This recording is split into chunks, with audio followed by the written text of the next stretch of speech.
Good evening. My name is Thurman Greco, and the name of this show is Let's Live with Thurman Greco, and it's coming to you from scenic downtown Woodstock on our educational television channel 23, and also from YouTube. And I invite you to watch the show and also to enjoy it again on YouTube. And we have a very interesting guest this evening. She's been at the booth for several years, and her work is very, very spiritual. So I'm going to ask you to introduce yourself. Tell everybody your name and what you do. Hi, and good evening. My name is Miani Carnevale. I met Thurman at the Woodstock Flea Market. I'm a foreigner to this area. I live on the other side of the river in Clinton Corners, which is close to the Taconic.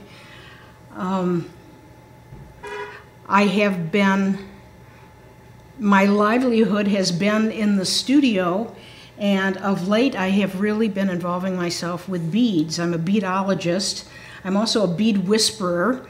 I have an intimate connection with my beads, and I've had so much fun at the flea market.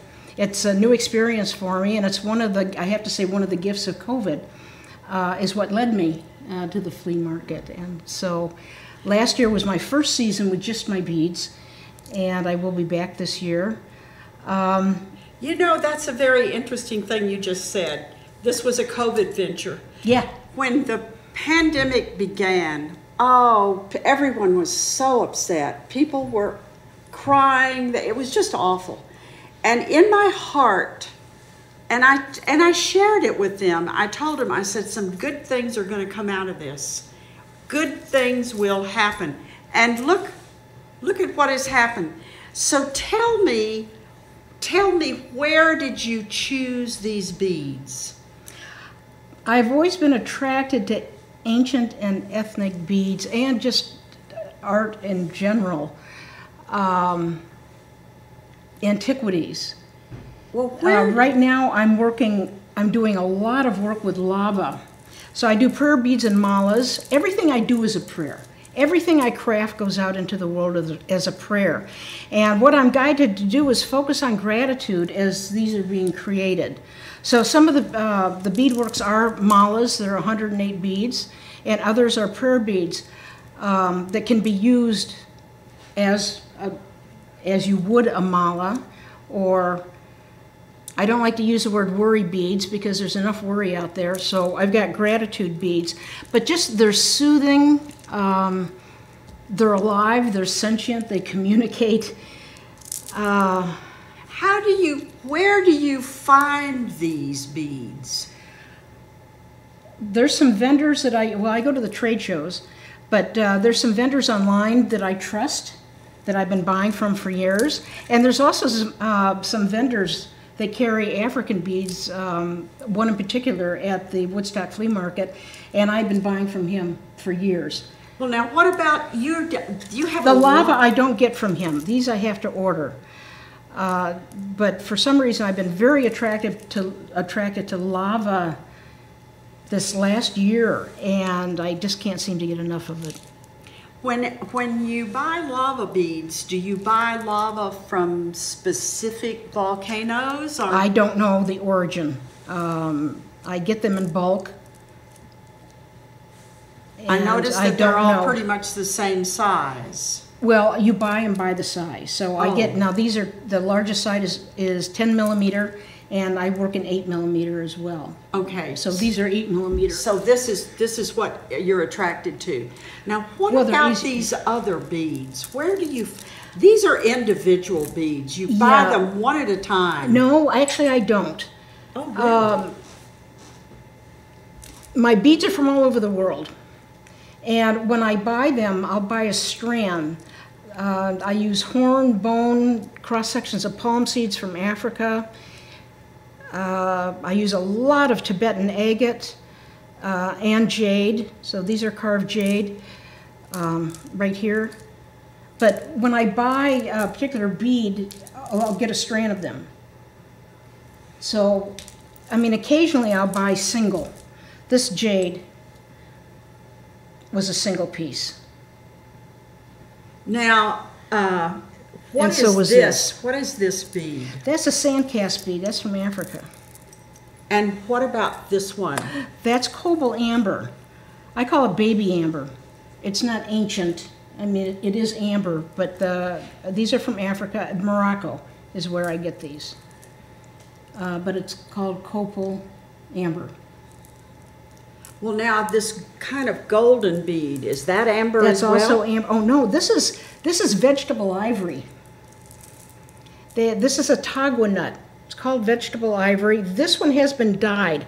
I normally use, this is vegetable ivory in its natural form.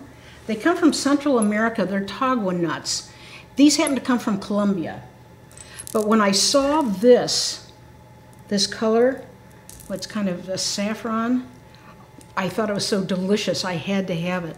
So these I bought individually. I've got two that I've used here that I bought from different vendors. They're a slightly different color. But it's vegetable ivory. I noticed that now that you focus a lot on the reds and oranges and yellows, but you've got a lot of blues also. I do. I never know what's going to happen, nor do I care to when I start working. My career has been as a painter, and when I'm in the studio painting, it's much more fluid and spontaneous. Well, this, I'm going to say, is more mindful or heartful because each bead is hand-tied. I put a bead on, I tie it. So there's a deliberateness to this that I don't experience when I'm painting. The painting is just more spontaneous and fluid. And I have no idea when I start. As you know, Picasso said, when I paint, I attempt to show what I found, not what I was looking for. So even when I approach my beads, and I say of late I'm using a lot of lava, so oftentimes I'll start with lava. And then all my beads are laid out in front of me. I have containers everywhere, and it's just a dance. I just start taking, and just start tying. Well, so now, is there a symbolism? Is there a reason why you are attracted to the lava? Or is that just... I'm guessing right now. I choose stones by the way they feel. I intuit the stones that I am attracted to, and I work with them depending on how they feel in my hands. It's like my hands have eyes. I don't know the healing properties of most of my beads, but they are healing, and I think that I'm attracted to the lava right now because there's so much change going on the planet. Lava comes from the center of the earth. For me, it's just very, very soothing, and I find when I'm using the lava, I really slow down. I can nod off and fall asleep. Because when I use the lava, I'm generally stringing one piece after the other, as opposed to pieces like this, that have numerous Well, now, stones. when you buy your lava, do you buy it from a specific location? No, it's a specific vendor, but I don't know. You don't know where it comes from? I don't know where the lava comes from. I could ask, but I don't know what. It doesn't matter. Well, it's very interesting because... But I think it's because of the grounding. Yeah. It's just very soothing. And I know you can find, there's some extraordinary books out on the healing properties of stones, and you will find lava, or you can Google it to find out the healing properties. But I think for me, it's the grounding. It's just very soothing. And the coolness. You notice that, how nice and cool they are? Yeah. That's really interesting. You wonder, I haven't seen an awful lot of lava beds, but I have seen some. And so I can envision people kind of digging in these lava beds and coming up with chunks of lava and then trying to, and not only trying, but succeeding in creating these spheres, and they are just beautiful. Now this is a natural lava. See, it's a bit gray. Yeah. This is the same lava, but it's been waxed. So Well, it and comes some black. lava is just darker than others. I mean, it's Well, just you can different. get all colors lava. It's Yeah. been dyed. But Yeah, you can well, get but all I mean, colors of naturally, lava. lava. But this comes is very different colors. porous. Yeah. And you can use lava as a diffuser. You can apply essential oils. Yeah. Not with the polished ones or the waxed ones.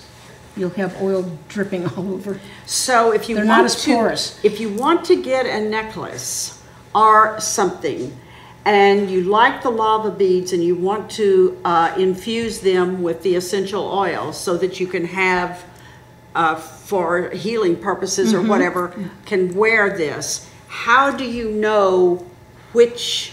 This one is not waxed, right? Yeah, you would get a raw.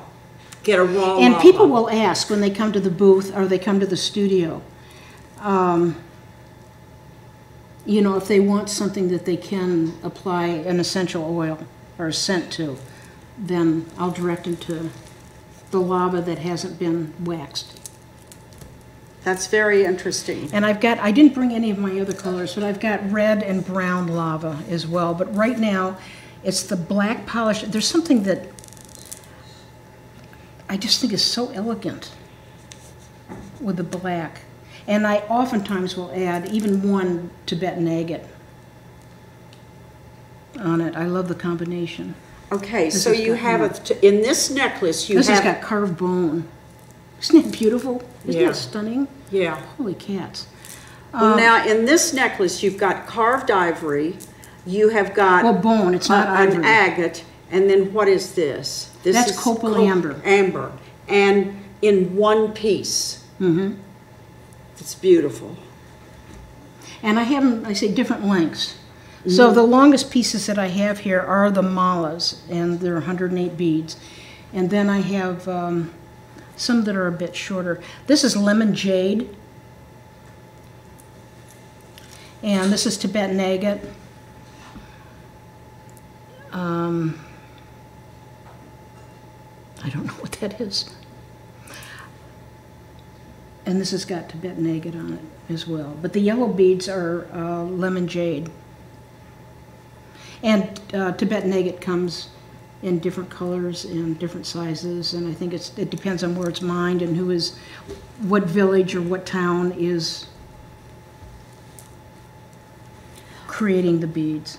Well, I think it's interesting that you are trusting in your selection of beads to provide the healing that the person is attracted to. Because you told me that you don't bother. Because I know a lot of times when you go to a booth, the person will start talking about, well, now this is for this, and this is for something else, and this is, and if you go with your Intuition, my guidance. I go with inner guidance. intention, your whatever, you're going to find the right one because you like it best. What I share with individuals, I say, if a piece is yours, you'll know it by the way it feels. Oh, and that's interesting. Yeah, and they do. And I can tell if a piece is theirs. I can see an energetic connection between the individual and the beads. But I don't say anything. Oh, It's really? I gotta was be going up to to ask them. you there. No, it's You got to be don't up to tell them. They can ask, but it's kind of fun to watch them move around. And then invariably they'll end up with the piece that really calls to them, and it's the same one. But I've that's had very people come up interesting. and burst into tears and go to one and not be able to put it down. Well, but that's very interesting. If you do not tell them that you see the connection, so they don't know, what if they walk away? Then they do.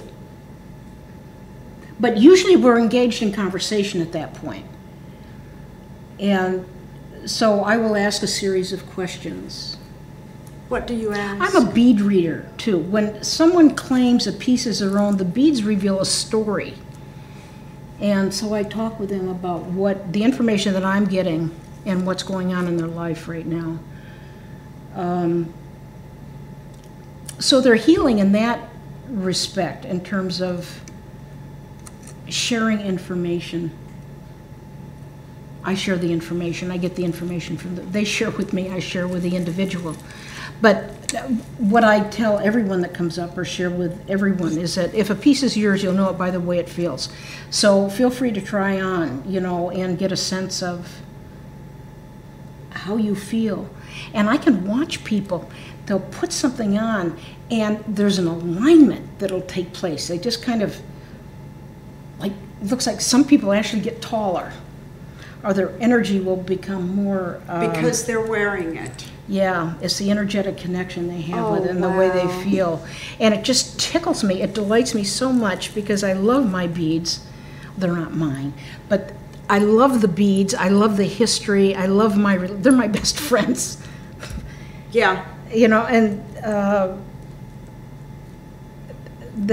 in terms of isolation, the pandemic didn't really affect me that much because I'm rather reclusive. I live in the country.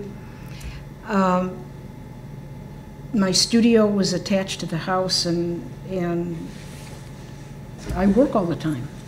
I create. I don't work at all. Now, I create all the time. What about that one with The jade? No, the short one. These I call pocket prayers. And they're used like worry beads, but again, I don't like the term worry. There's enough worry in the world. So you can hold them, you can keep them in your pocket.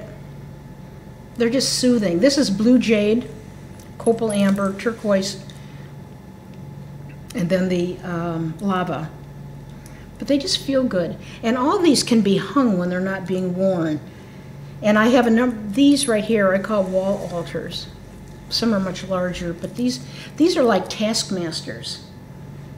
What does that mean? So if you've got an intention, or you've made a promise to yourself, or there's a direction that you want to move into, and you take a stand for it, they're not going to let you get away with not following through. Really? Yeah. So I call them taskmasters. They speak to the power of clear intent. They speak to the power of following your heart's desire, your soul's desire, being your own authority. Listen to yourself. This thing is fascinating to me and has a story. So what is the Now story? these, I do all the braiding and the knotting too. So this is all my braiding right here. These, I think, really support centering. Most of them do because they're long. They come right down your center. But there's a delicacy and a very feminine quality to these, but strong. Yes. I don't think I used the word delicate. They're not, did I? Yes. They're feminine. They're more delicate than the lava. But I think there's a greater feminine quality than the lava beads. So this has got carved jade, horn. This is jade on the bottom. This is Tibetan agate. And this is bone on the top. I like putting something that hits you in the back of the neck. Adding a bead.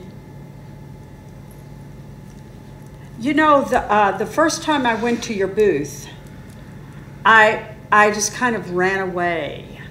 They were so overpowering. And they really are now. They are really very, very strong now. They're very strong. And do you have anybody that hoards them? Explain. That buys them and several of them and doesn't wear them or give them away or whatever, just has them as a work of art? Well, they can be used that way or kept.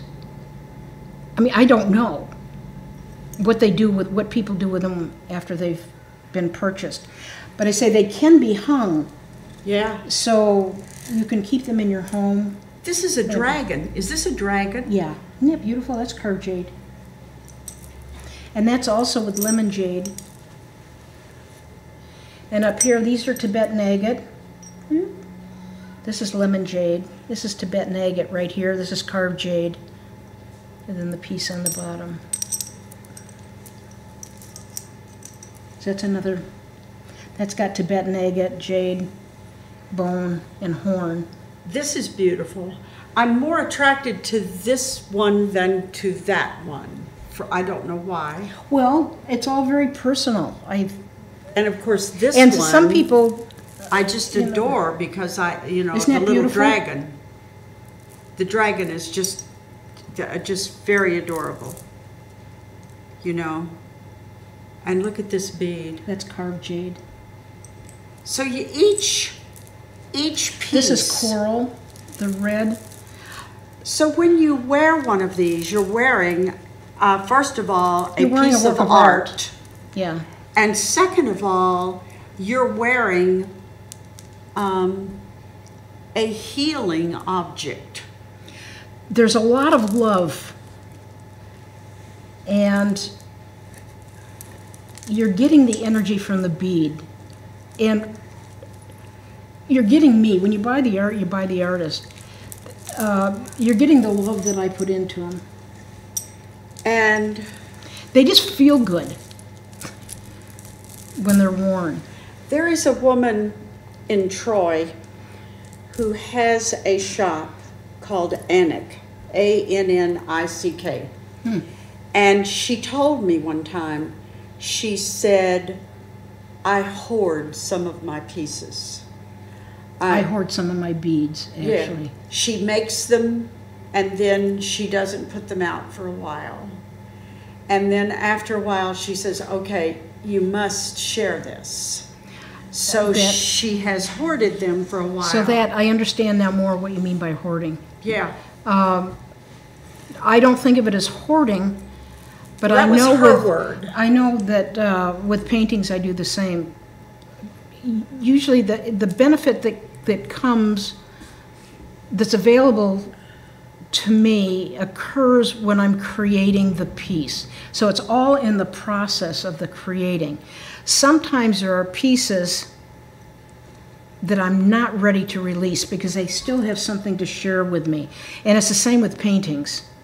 And then one day I'll walk by it, they'll be hanging, and I go, okay, it's time for you to go. I'm through with what. Do you think that you said to yourself, okay, it's time for you to go? Or do you think that you walked by the painting and the painting looked at you and said, it is time for me to go? It's both. So it's a Because I contact. feel a piece is not complete till it's found its right home. None of these are done until they find their right home. Right. And as soon as they settle around a person's neck or a person is holding it, it's almost, it's found where it needs to go. At some point, they may release it. Yes. And I trust that process. And it's the same with the paintings. I think it's a mutual decision that I'll look at something and say, okay, I got what I needed from that piece, and now it can find its right home. I think that's a shamanic thing. I studied shamanic healing with Alberto Villoldo at the turn of the century. He knows my work. And he talked about how the stones speak to you and call to you. And he taught us or introduced us to the concept of letting the stones find us. And I thought that was very, very interesting. Well, that's what I do. Yeah. The stones, it's like I don't force, and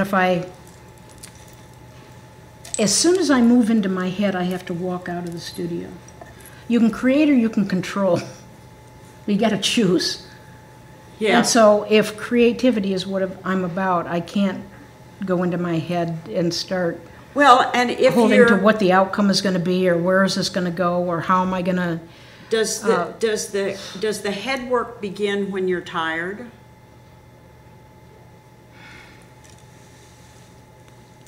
Yeah. When fatigue takes over? It does. I attempt to be as aware as possible of what's going on as I'm creating. Fatigue doesn't really occur when I can stay in the creativity. It's when I go into my head that I start to feel some fatigue. and then I have to walk away.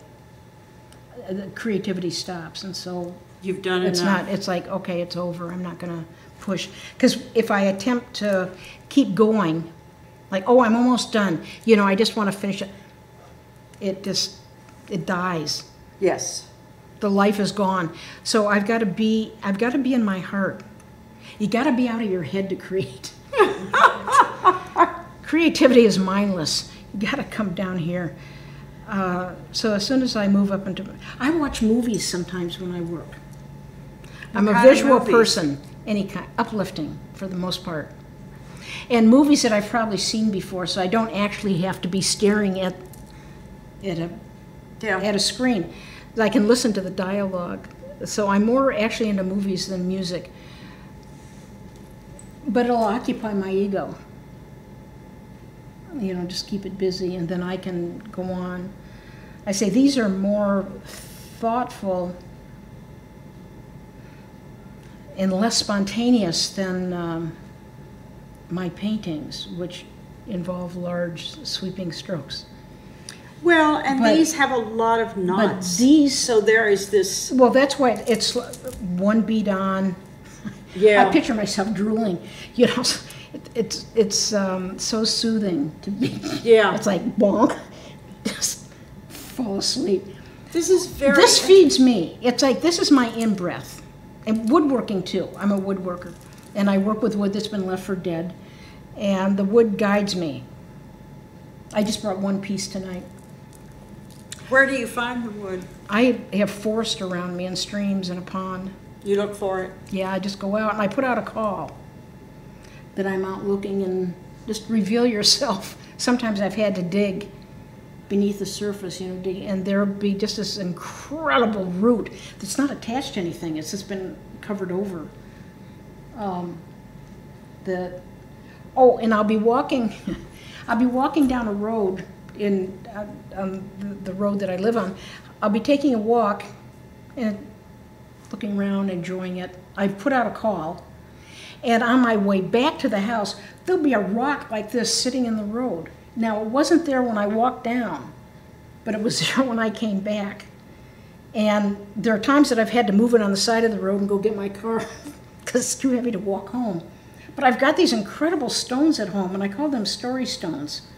They share stories with me, and they're absolutely beautiful. But it wasn't in the road when I initially walked by it, and when I come back, there it is sitting. Not in the center of the road, but it's right in front of me on the path. And so I have these big stones that I move around from room to room. That's wonderful. I think so. I think, and so you started off with a canvas, and now you are doing this. Well, I still paint, and I still do woodwork, but beadwork is with me every day. Painting's not with me every day, but beadwork is. I've got this set up in my home, inside, so I can be 3 o'clock in the afternoon, I'm still in my pajamas.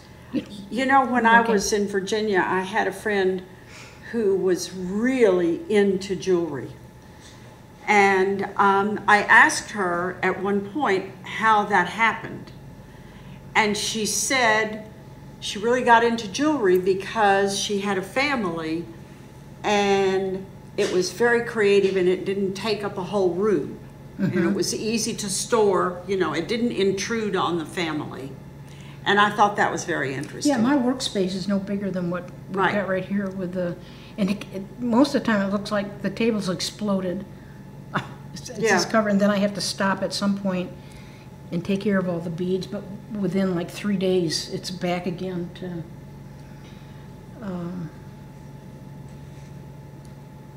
well, it's very interesting. What is this bead? That's a sandstone bead. That's from Africa. Sandglass, sandstone. Really? And this is the amber. Yep.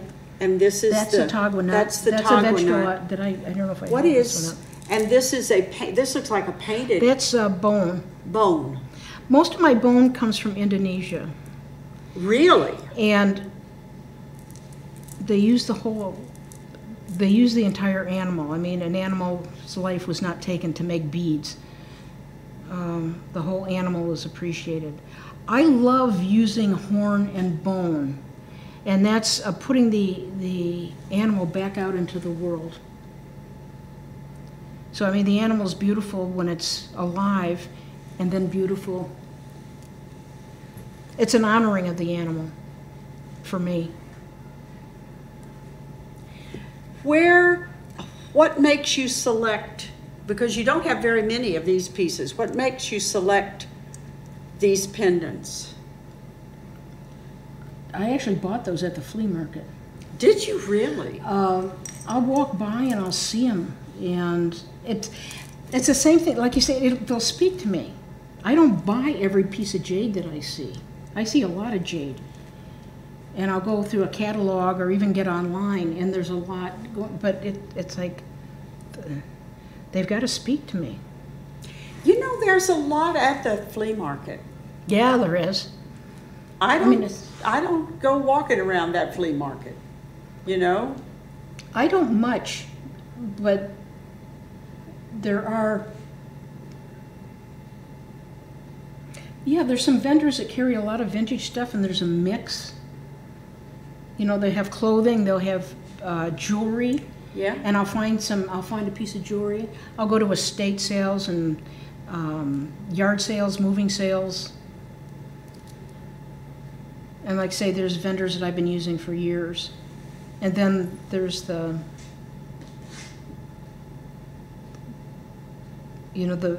bead shows. I haven't been to any large shows out here.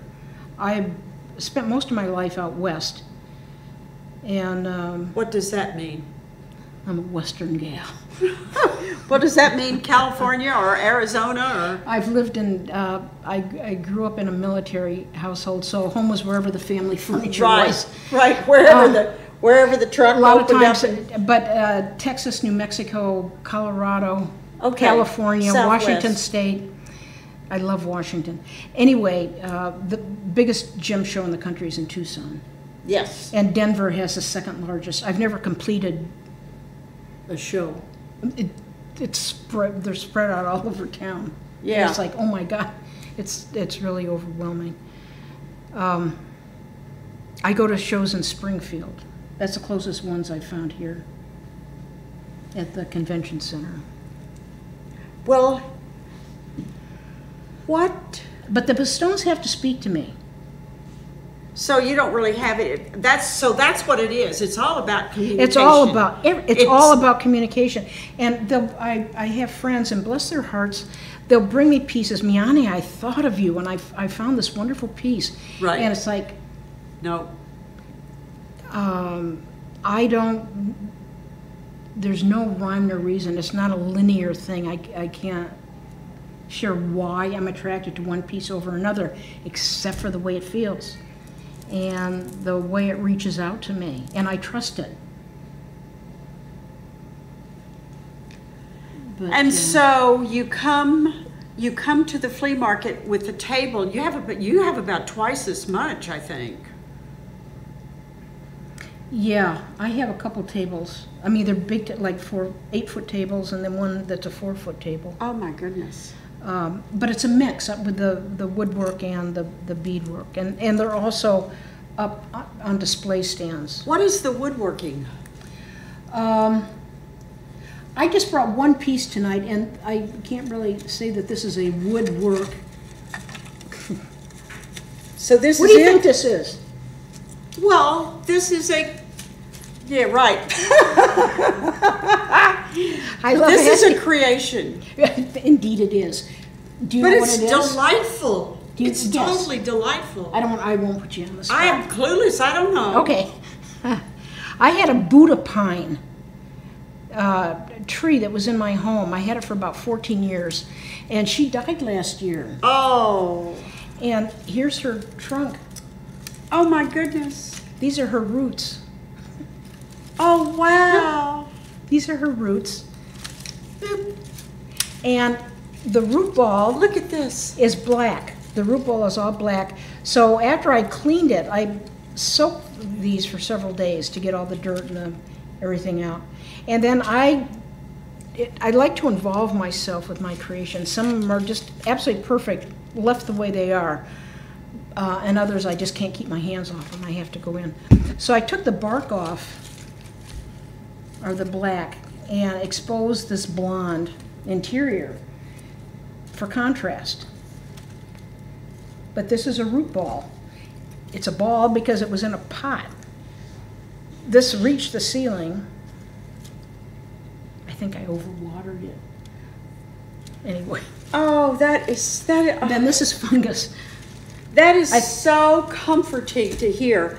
I have to tell you, when the pandemic hit, something came over me, and I haven't had any plant that you water or whatever in my house in years, and all of a sudden the place was overrun with pot plants.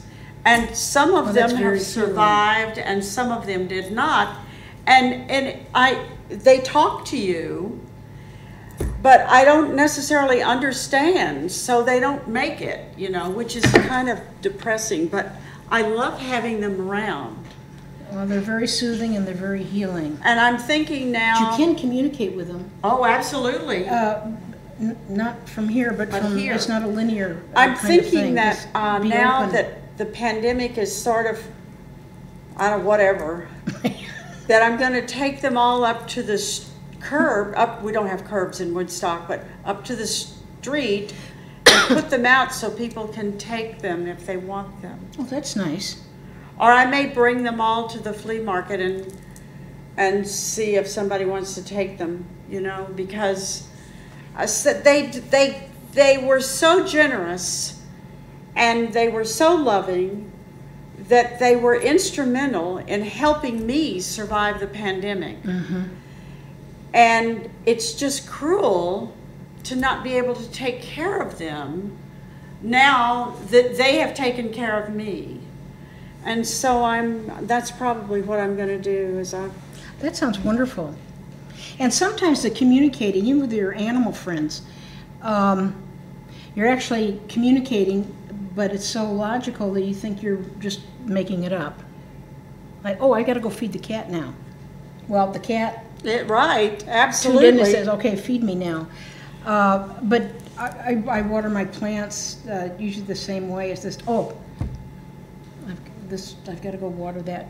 Got to go water that one. That happens to me, but so it's they tell still me when difficult. They want. I mean, they're stressed. They're really stressed. So it's hard to deal with it that way.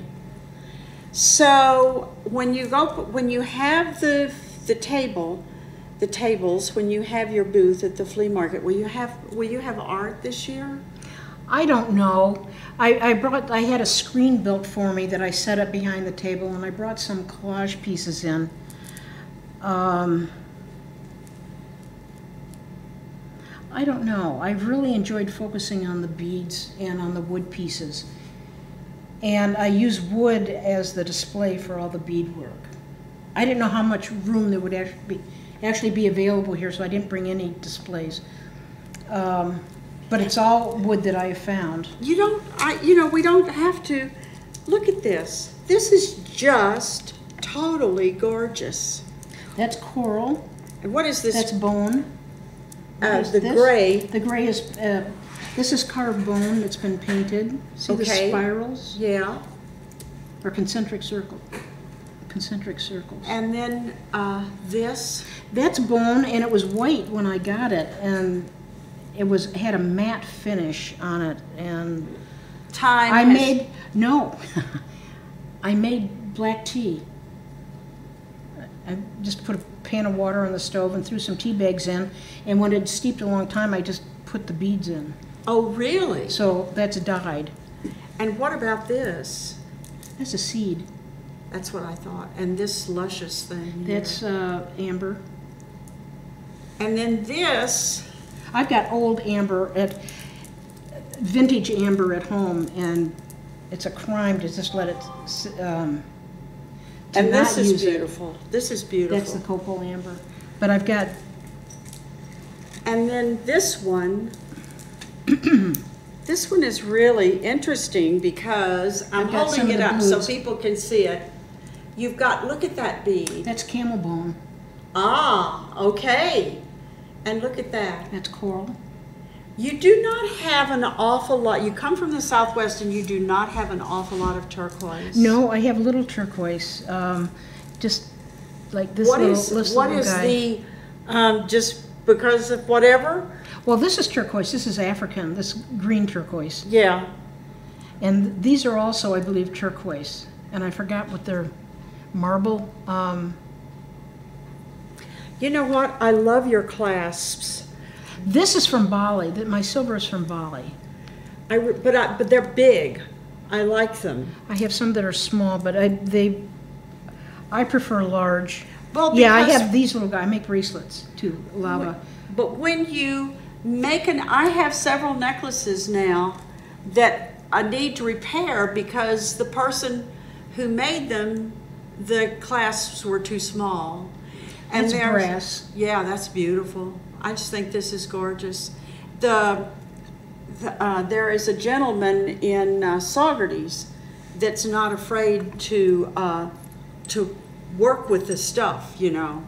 It's really interesting when you take somebody and you ask them to fix a clasp. Sometimes people are, they're afraid of it, and sometimes they're insulted, and sometimes, you know. I don't do it. This is beautiful. Look at this. All these different colors. And I've done commissions in the past, but I'm really uncomfortable. What? Even though doing commissions, I've done commissions in the past, and people who want a commission piece already like my work, or they wouldn't have asked me to do Right. it. But because that takes me to outcome. Yes, and you're not into And it's like, outcome. oh. So it's like the beads are informing me. The Yes. individual who wants the necklace is informing me. My intuition or my guidance is informing me. It's like, who am I going to follow? Have we talked about this one yet? I've just been... That one's been dyed too, so that's What coffee. about- look at Sometimes this I use one. turmeric. Look at this. Beautiful things with turmeric. That's Tibetan agate, a different form. This is also Tibetan agate. This is like oh, that's on the jade. Look at these. Look at these. These are clay. I love using those. These are my favorite to make. These are more spontaneous. It's like I just start stringing, and then I'll go for a while and be very soothed by tying, and then oh, here's a big one. You know. Okay, so that's what happens I don't when you think do about these. When you do these, you get interested in tying the knots. It's all about like tying the knots. like I want to do something that's very soothing. It's like a meditation. Wait a minute. So wait a minute. This had, or I thought, yes, look at this. That's copal amber. That. Okay, because that's a different color from all the other things. Yeah. I've got more with that. I don't know if I mean, if they're not here, then I didn't bring them. Brought. I love amber. I love amber like I love lava. I say that I've got some pieces that are this size, even larger, that I bought 50 years ago, and they were vintage then. It's like, I don't know that I can, so I guess I hoard those. I don't know that I could sell those. Well, I'm going to have to make something for me. I'm not wearing anything. That I forget to wear stuff. I find That's one of my this. favorites. Yeah, I was going to say I find this one to be totally charming. Isn't this is ancient. This, I mean, for me, this is recycled bottle glass from Ghana. This is horn, this is bone. That's Tibetan agate on the bottom. But there's something about the combination here. It's, You know what that is? there's a solitary feel to it. There's just something like a very wizened. Yeah, but you know what this is? Well, you can use all these as a pendulum.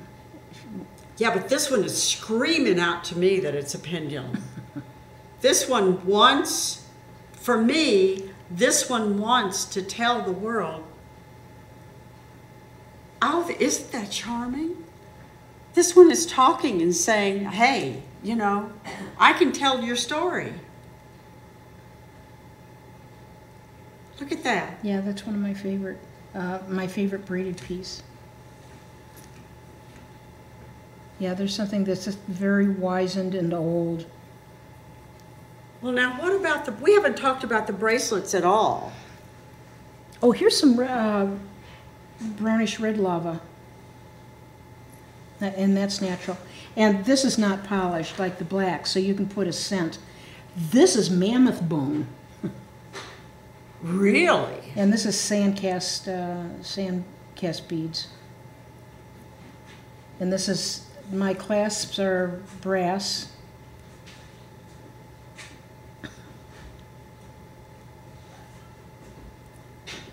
But that's... oh, that's beautiful. Oh, and I brought a polished rosewood bracelet with a one piece of Tibetan agate.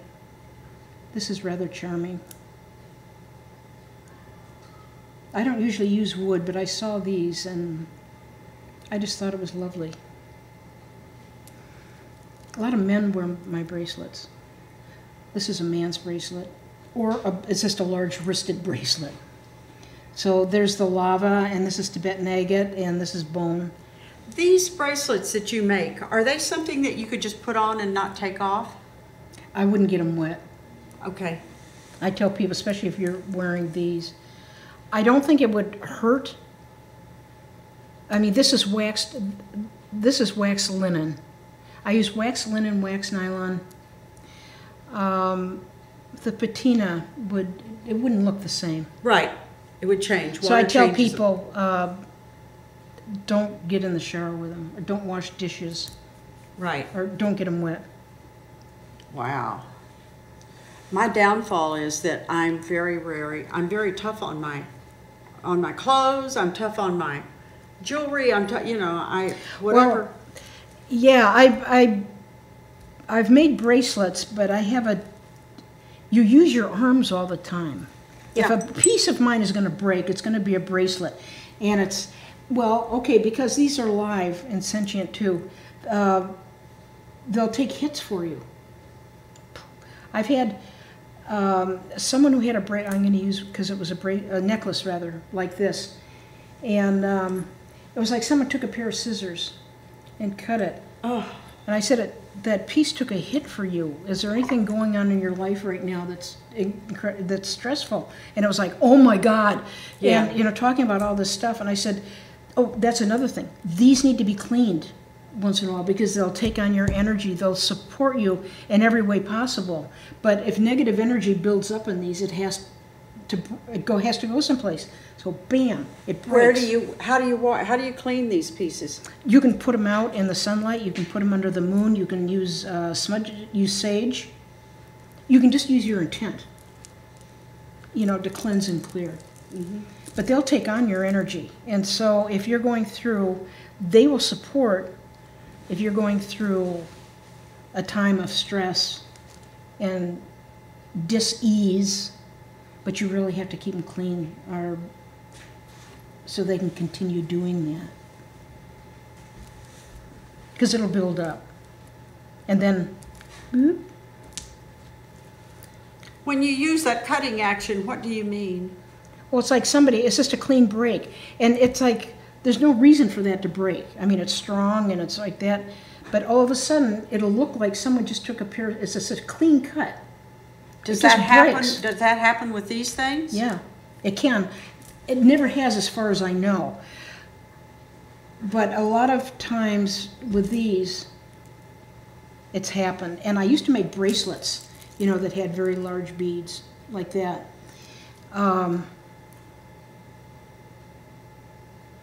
But I tell people to keep them clean.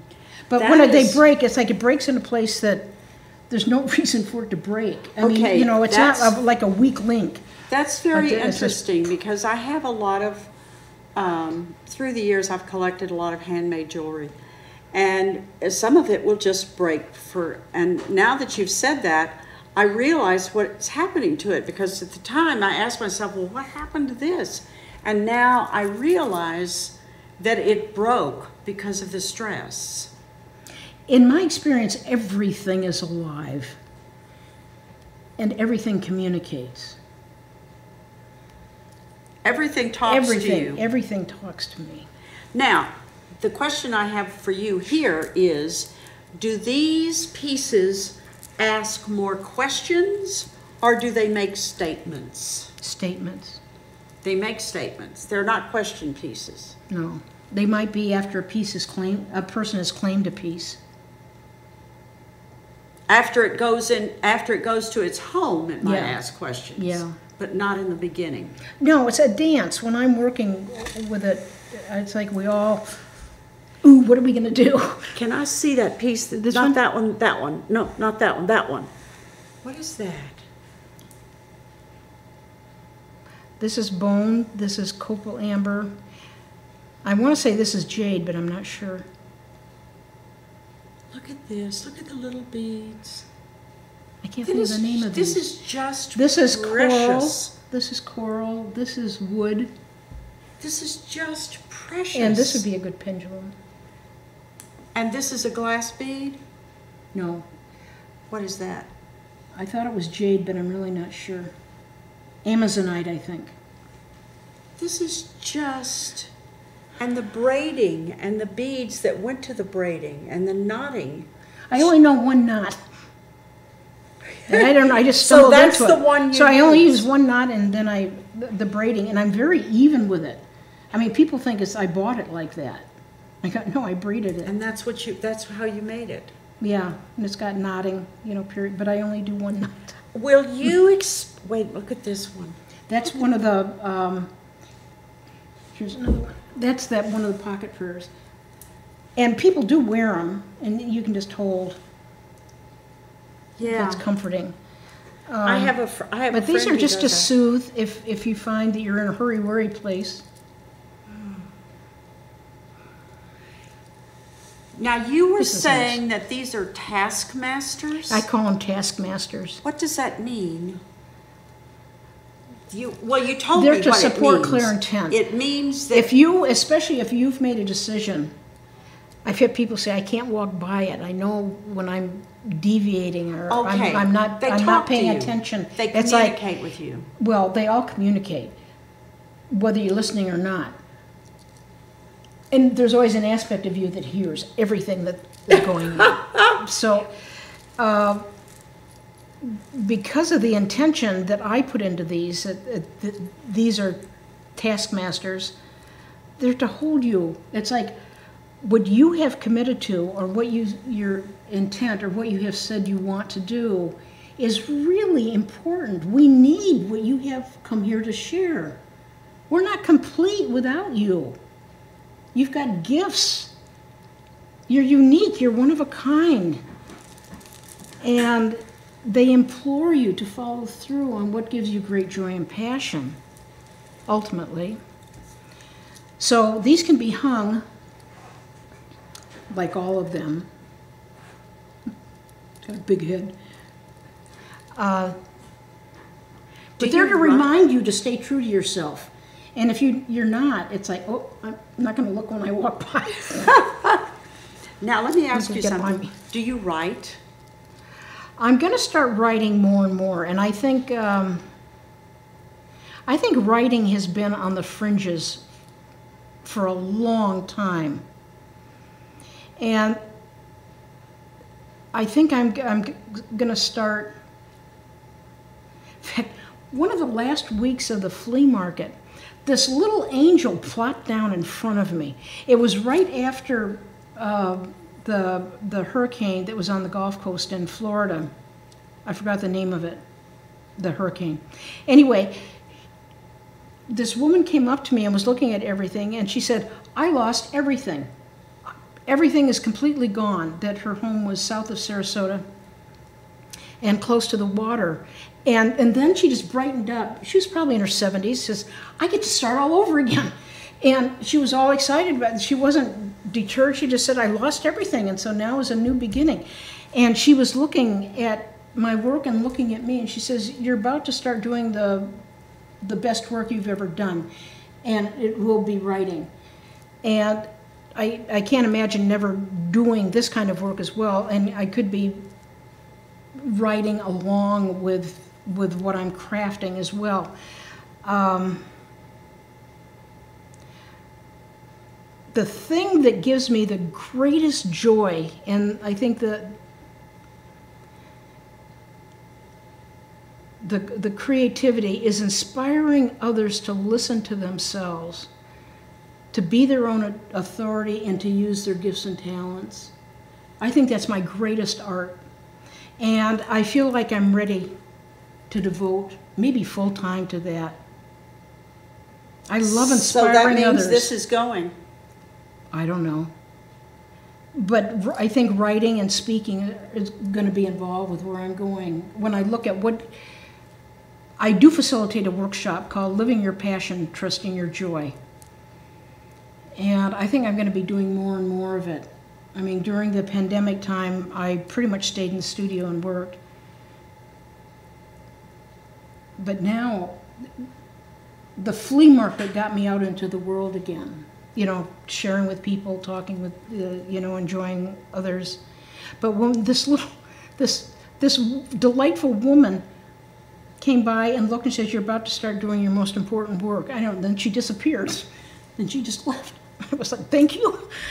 And I remember when I lived in Santa Fe, this is probably in the 80s, a woman did a reading, and when I sat down, and she says, "Oh, you're a writer." And I thought, well, that's interesting. I said, "No, I'm not. Actually, I'm a painter." But that always stayed with me, that there's something around writing. I enjoy writing. I enjoy words. Well, some words. Depends on where they originate. You know, I see paragraphs with each of these. Yes, I like a story. Like each of them have a story, and Yes, I think it would benefit. I have curated shows where writing was a part of the show, and these were visual, but people would write. One show I did was called The Art of Sacred Containment. I'm a basket maker as well, and I had people write about vessels, you know, in containers, and how they hold, they caress, they cradle. Oh my goodness, we're down to 3 minutes. We're down to 3 minutes. Holy cats. I know.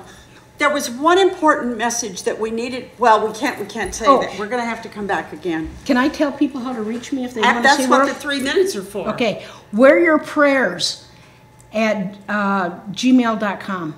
You can contact me. You can come to the studio for a visit. I can send you photos of work. I don't have any other site. I'm not on Facebook. I used to have a website. Took it down. I was told to take it down. I didn't need it. So all my sales, everything is word of mouth at this point. My work is all over the world.